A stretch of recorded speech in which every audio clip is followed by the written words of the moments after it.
What exactly does it mean for students to think like scientists, and how do we get them to do it? Hands-on learning is critical, of course, but it's not enough.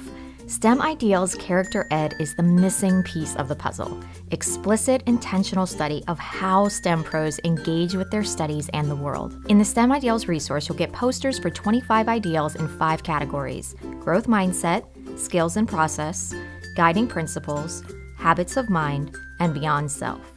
In teacher tips, you'll find background and lesson structure, ways to use this resource for bulletin boards, booklets, notebooks, and more, plus bonus options to deepen and extend the learning. You'll also get STEM Ideals descriptions. In student pages, you'll find mini reflections, video links with response pages, STEM Pro quote analysis, Caught Being Ideal awards, ranking activities, and more.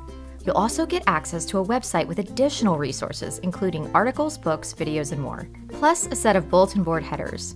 The STEM Ideals series explicitly identifies common STEM ideals for students to explore and study.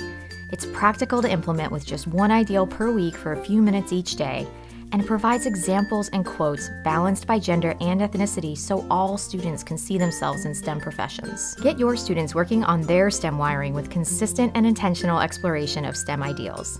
Links and more information can be found in the description below the video.